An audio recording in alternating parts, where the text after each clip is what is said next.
I cried at Toy Story 3, right? I cried at 4.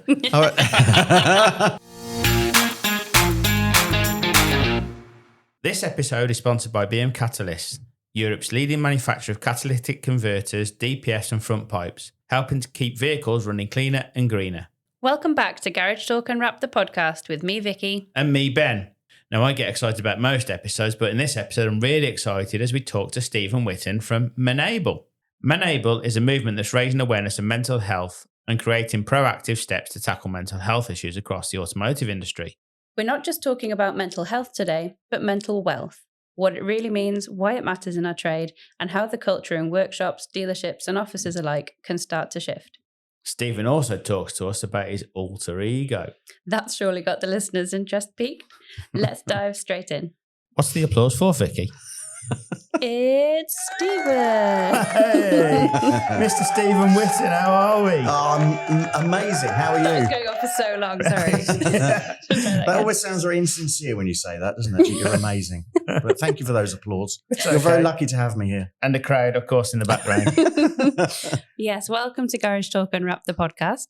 We're very lucky to have you here today, especially because it is World Mental Health Day. It is indeed. And the Menable movement was founded on the principle of saving lives in automotive. Yeah. And you offer different kinds of support and workshops, which we'll come to a little bit later on. But firstly, I want to know, so you've been in the automotive industry for a significant number of years. How did your own experience in the trade shape Menable's mission? I think it's the core of it, right? And I think my experience was it was a very different world when I joined. It was the mid-'80s. It was very much a kind of, tough it out kind of environment where you just sucked up whatever was going on for you and just sort of like got on with it. You're in an environment full of other guys and it's all a bit, full of bravado and achieving targets and objectives and, all of that stuff and, high energy and everything else. Lots of kind of societal expectations around what car you drive and what you wear and what watch you have on and all that stuff that we're used to. And I think all of that shapes you and, or me and whoever you are. So it was only the pandemic that, the lead up to that, I think it was obvious to me that there was some issues around people's well-being, probably in the 4 or 5 years before the pandemic. Okay. And then the pandemic hit and suddenly it was like, boom, the plug had been pulled on all of that and everyone started to go, yeah, actually we do have some challenges with our well-being, don't we? Very recent then. I think it's fair to say that obviously in this industry we've promoted resilience and also long hours. What cost has that been to people in this industry though, Stephen? Well, I talk about it quite openly now. I mean, I think certainly from my experience and from the people I still speak to and hear it's stress, it's anxiety. I think if you've got, let's be honest, 90+% of what's going on for people is happening outside of the workplace. So it's generally around their life in general, their relationships, their financial situation, their own personal well-being, whatever it might be. But you're spending 75% of your time at work? Yeah. So it's about getting the employer to go, well, whilst all of that's not necessarily our responsibility, it is our responsibility to create a space where it's safe for people to not just paint on a mask or leave their problems at the door, because that's old-fashioned, doesn't work anymore. But that point of, knowing that actually I'm supported, I'm looked after. Yeah. They care, yeah. And my well-being is being nurtured. Do you think we suffer from a lack of business knowledge in the industry as a whole?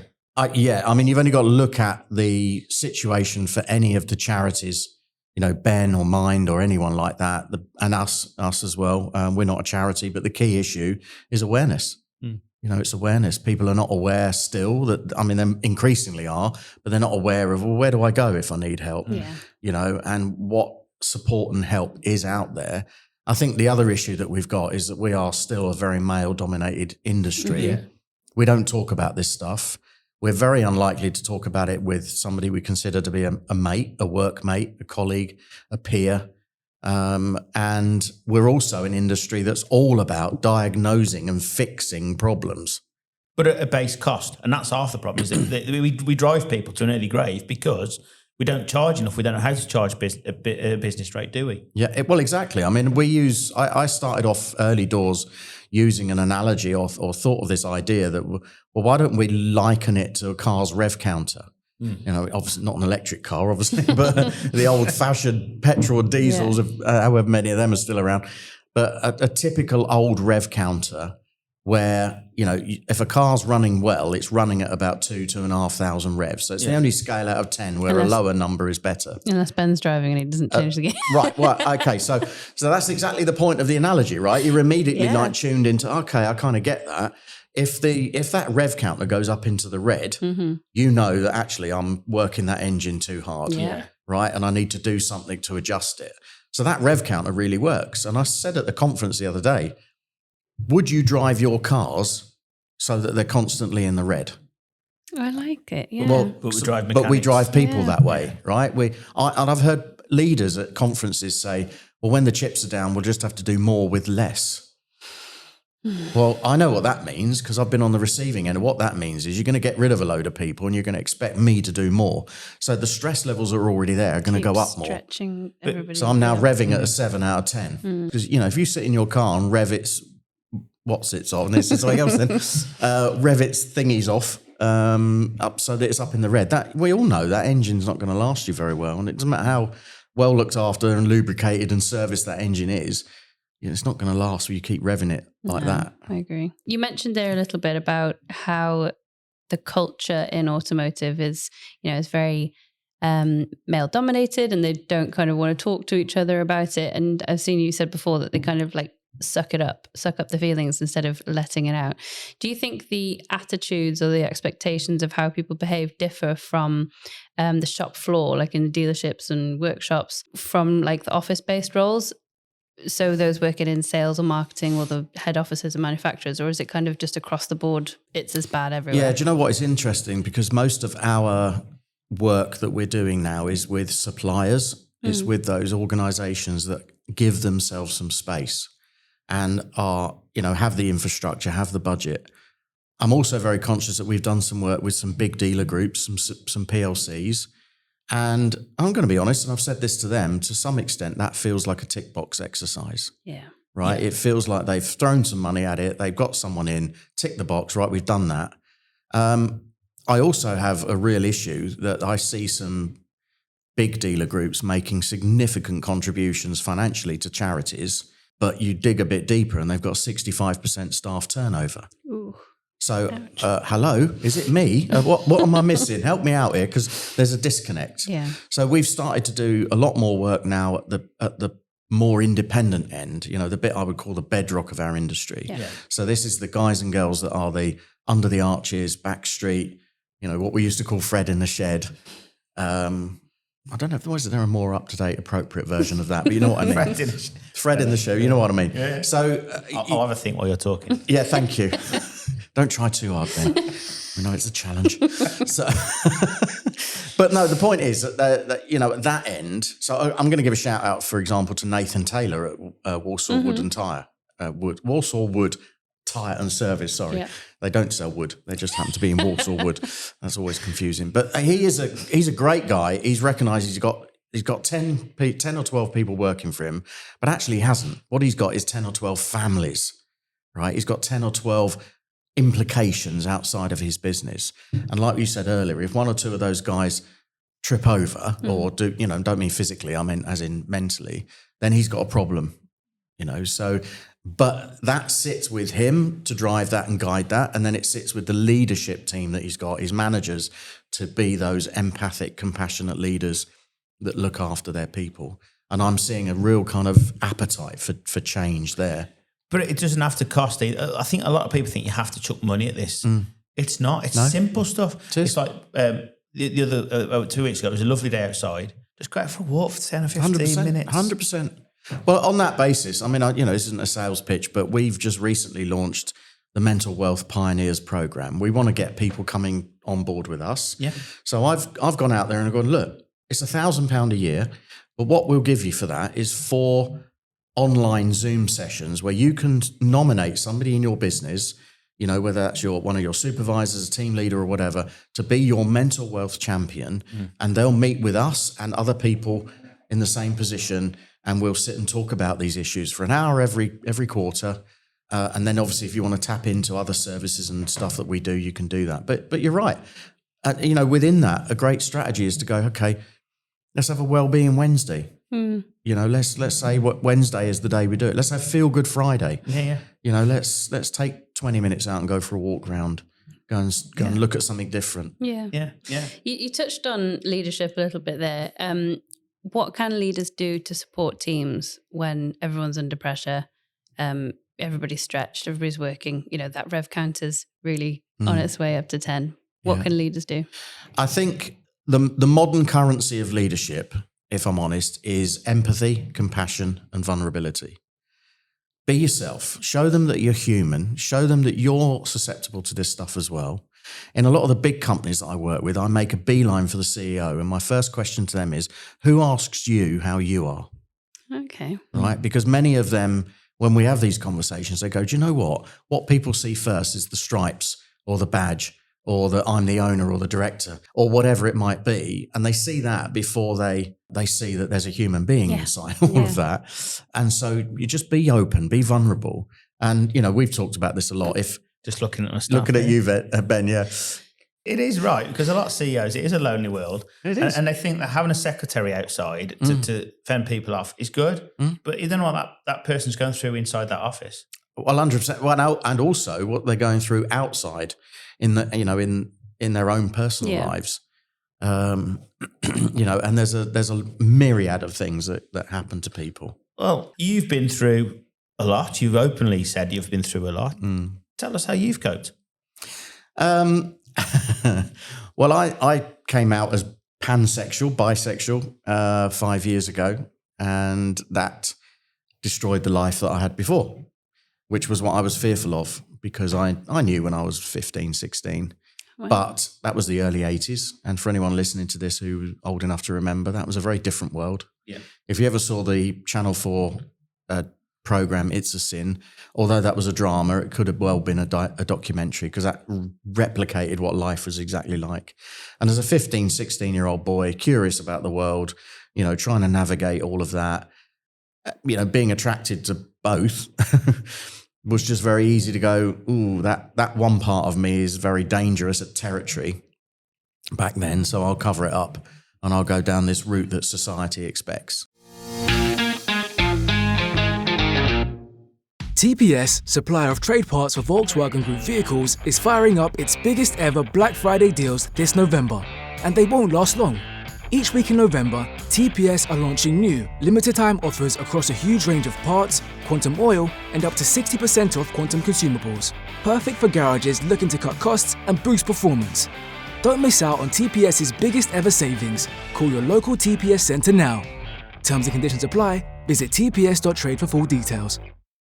Ben is a charity for anyone who works or has ever worked in the automotive industry and their families. We're here to listen and support you through life's toughest challenges. Call our free confidential helpline on 08081 311 333 or visit ben.org.uk for online support with your health and wellbeing. Now, what I know now, talking openly about that with people, is that there are a lot of men my age who are in the same boat, and not just my age, men who are a lot younger than that as well. I honestly thought the motor industry would be the place that would ostracize me, and it has been so supportive. That's great. I mean, it honestly does bring a tear to my eyes, because there's been a few times where I've stood at conferences and I've spoken and opened up about it in front of 200 or 300 people, and everyone's just looked at me and gone, and? Still you? And then I'll throw some glitter in the air and go, well, have some of that then, babe, darlings. Well, we knew you, but people knew you 6 years ago, before you came out.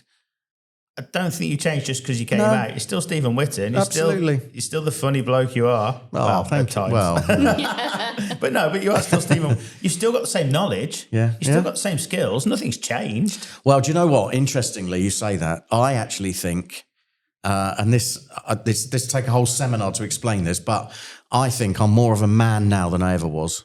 Okay. Right? Because you're honest. Because I'm honest. With yourself. And I'm vulnerable. And I'm like, look, I cried at Toy Story 3. Right? I cried at 4. So, and it's stuff like that. And I just think, do you know what? And I see it and hear it all the time. My best friend and I go out a lot, and we go to traditionally gay bars or gay venues or whatever. And what I'm seeing in there is a lot of women go there as well, because it's a place for them where they don't feel threatened. They feel safe. They feel okay and accepted. And you just think, why can't we replicate that? And it doesn't, being a man does not mean going, I can drink some beers and put on a football, me caveman, light a fire. Well, I've done all of that. And now I'm me. I think I'm more of a man now than I ever was, because I'm open about who I am. Yeah. Talking about kind of people's perception of things, and I hate this word, having worked in HR, but banter. And we hear it a lot, when we talk about workshops and garages, especially when we're talking about young people joining, be careful of the banter if they take offense to it. Where banter is part of the culture, how can leaders, managers kind of spot where somebody's really struggling with it? How do they create that environment where it's okay for somebody to go, I'm really not comfortable with this. I don't agree with what's being said.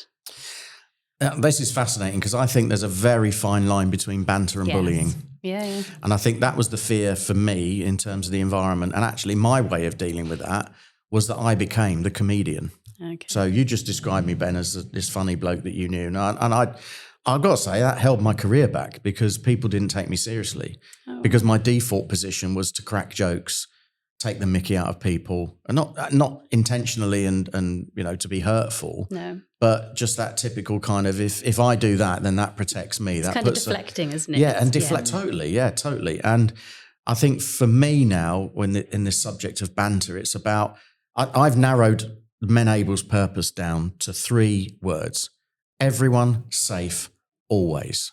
Right? And that's about having dignity and respect. Now, you and I, Ben, have a bit of banter because we've known each other a while, and we chuck a bit of banter around each other. And that means that we will both be in the safe enough place to say, yeah, that's crossed the line a little bit now, or we've gone a bit too far, or not in front of other people or whatever. But that banter would happen if you're straight, gay, bisexual, whatever you are. 100%. That's I think that's always the key in situations is or black or disabled or a female or whatever. There's no boundary. You don't want to be treated differently. Yeah. You want to be treated the same as the next person. And I think that's always the key. I think that's always the problem we have, is that we try and treat people differently because of their sexuality, because of their ethnicity. They just want to be treated the same. No, absolutely. Exactly. And that's the dignity and respect bit. Treat everyone. And I've got this old phrase, which, the whole thing of treat everyone the way you want to be treated. Well, there's a better one than that, which is treat everyone the way they want to be treated. That's the thing, isn't it? Yeah. And that's then about the leadership bit, is about understanding, well, who have I got? Because if I was suddenly propelled into being a CEO here, I know that I would have to treat each of you differently. And that's down on me then to get to know you and understand what that is. Everybody likes a joke. Everybody likes to smile. That's why you've set up your business, is that you want to make people smile. Yeah, absolutely. It's exactly it. And I want to help people have happy lives again. And people perform well when they feel good about themselves. And this point about everyone being safe, psychologically safe, is that I can walk into a business, and this is part of what I meant about being more of a man now than I've ever been. Physically, maybe not, right? If somebody picked on me in the street, they'd have a fairly good chance of knocking me out. Somebody picks on me verbally, good luck with that, because you ain't going to win, right? And that's because I'm now stronger in my character, that banter will bounce off me. But that's because I've set out the boundaries and I've done the work on me. I've done the work on my ego and self-esteem. And unfortunately, not everyone's in that place. So I then have to proceed with sensitivity and go, actually, there's something I can say and gauge and watch and see what's going on. It is difficult, isn't it? When you think about just how different people can be in one workplace. And if you don't have those skills, don't go there. Yeah. Don't use banter if you're not sure how it's going to land, and have that permission with each other. I always say the planet would be all right if it weren't full of people. Yeah, I agree.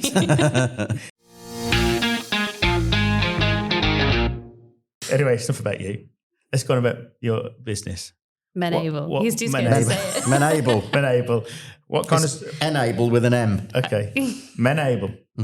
What kind of support do you provide? So predominantly, this whole thing around everyone's safe always in automotive, predominantly now that has become about helping leaders to courageously lead and make adjustments and evolution to their culture. So we don't go into a business and say your culture's wrong. But what we do is work with businesses who go, actually, we want to, we recognise that our team needs support and help. And in order to do that, we want to make some adjustments to what's going on culturally. So things like the banter, things like making sure leaders have courageous conversations, can sit and talk to somebody, ask them how they're revving, what's going on. All this stuff that's not traditionally happened very well. It all comes down to boundaries and parameters. To some extent. I mean, as a part of it, yeah. I mean, we start every workshop that we do now. I mean, I do a mix of workshops, talks, do a little bit of consultancy and some coaching with anyone who wants it. One thing we don't do is we don't do therapy and counselling. We do wellbeing check-ins, and that's very different because some people will want to talk to us about what's going on for them, and quite often they just need an ear, particularly an ear from somebody who gets it. Yeah. Who's been there? Who's been there. So I've run dealerships, I've done pretty much every job in the industry. So if I've got a service manager or a head of business or an owner that wants to speak to somebody who gets, actually, look, I'm managing stock turn, I'm managing cash flow, I'm managing hours, and I'm managing parts per job, and I'm managing first time fix. See what I mean? All that phraseology that they're used to. They're doing with all that, but actually I'm managing me and my own well-being and everyone else's. That's where I think we have the difference. Got a clear referral pathway through to Ben or other organisations if we spot that somebody is at the real edge of that rev counter and they need a bit more specialised help. And you do memberships as well, don't you? Yes, I mentioned the Mental Wealth Pioneers. Yeah. But we also do other memberships and sponsorship thing. People can sponsor us or they can, pay for certain things that we can do and what have you. And you connect people from in the automotive industry as well. I'm just looking at what you do on your website.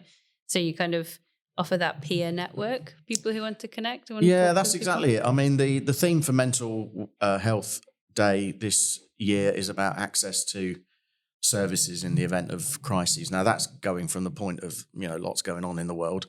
And previous themes have been around creating a community. And that's what we're about, because quite often what we've found, I mean, there's been a couple of horror stories recently in the industry of, there's one particular famous used car dealer who took his own life. And when it was uncovered what was going on, it turned out he had a significant bill to HMRC that, had not been paid. And you just think the other people around him all went, why didn't he speak to us? Yeah. Well... Maybe you were open to that conversation, or he didn't feel you were open to that conversation. Yeah. And that maybe there was something going on that sort of said, well, actually, if we can do anything to help prevent that again, let's create a community. Let's go, yes, the guy up the road is a competitor, but when the chips are down, he's part of your community. He's part of your peer group. Yeah. He's the person you turn to. He's got the same problems as you, right? And that's what we're trying to create. When quality matters and emissions count, demand precision. BM Catalysts is Europe's leading manufacturer of aftermarket hot-end emissions products. From catalytic converters and OE-level components to expert technical training available on Garage Pro, BM delivers best-in-class manufacturing, rigorous performance, and full compliance. Need parts you can trust? Visit bmcats.com. Partner with BM. Drive profit, exceed expectations. Looking to hire skilled technicians without the hassle? At Easy to Recruit, we make recruitment simple, affordable, and effective. We help you find the talent you need quickly, saving you time, stress, and money. The best part? We take care of the heavy lifting so you can focus on running your business. Ready to make recruitment easy? Visit us at www.easytorecruit.co.uk, call us on 017 8822 0694 or email sales@easytorecruit.co.uk today. Easy to Recruit, redefining the hiring process. On World Mental Health Day, what's the one thing you'd say to the automotive industry? Put a mental wealth check, because we talk about mental wealth now, not mental health, right? Because it's a different, it goes from talking about... perspective. Yeah, totally. It goes from talking about stress and anxiety to talking about growth and nurturing, caring and stuff like that. What I would say is help somebody in your business become a mental wealth champion. Okay. That's not a mental health first aider. It's brilliant. Right? That's a champion in your business. And it won't necessarily be you or another leader or a manager. It could well be that parts advisor or receptionist or a driver even, or somebody who can just be the the barometer, if you want, in your business, the person that keeps their finger on the pulse, that can feed back to you and say, look, I can sense what's going on. Not come to you and say, hey, Ben, so-and-so's got a problem. Yeah. Right? Not that. I'm not talking about that. Or being that person that people lean on.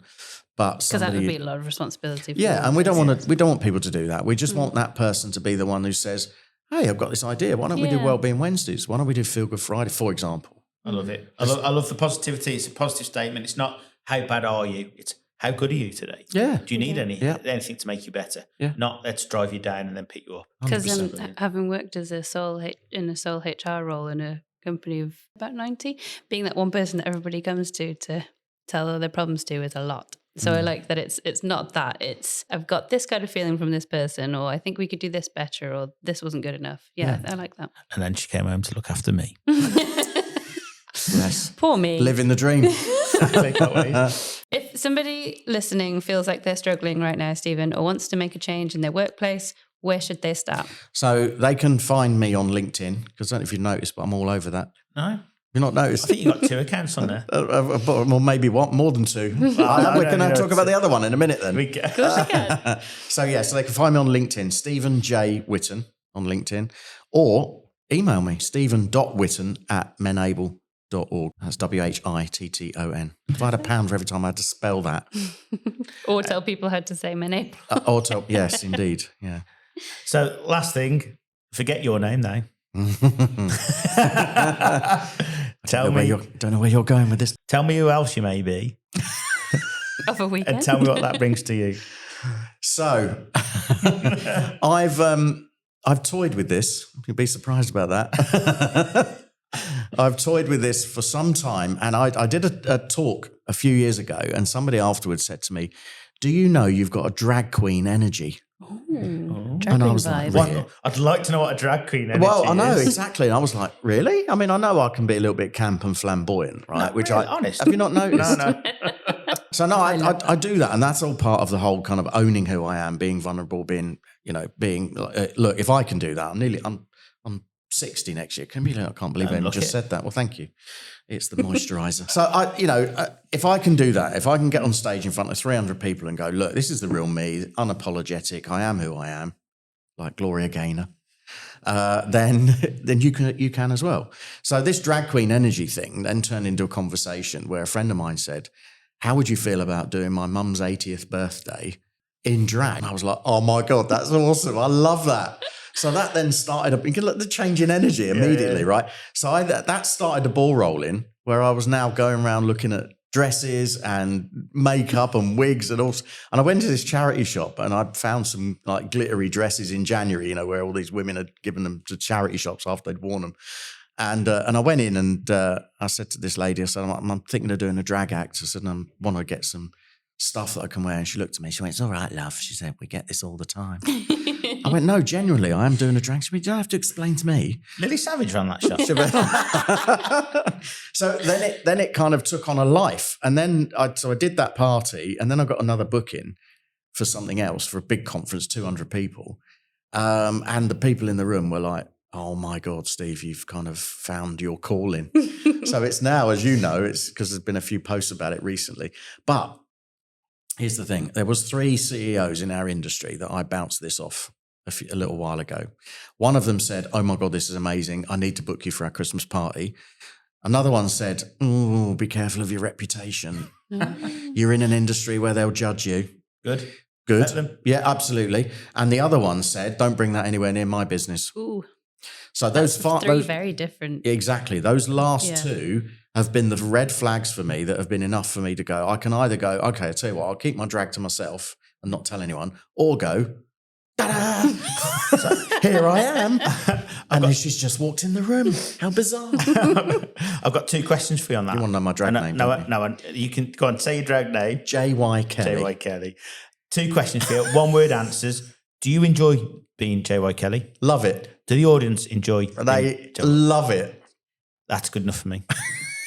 That's it. That's all it is. Do you sing or like comedy? What do you do? Well, I wouldn't call it singing. It's sort of speaking fast in time with a tune, more really that. But yeah, comedy. And, as back to the banter thing, right? I mean, it's interesting. It's almost like you get in drag and you suddenly got permission to take the mickey out of people, and they love it. They love it. A white middle-aged man doing that would get cancelled, but me doing it in drag, and they love it. And and funny enough, I did this. I've just moved to probably the most working class, middle England town in the country.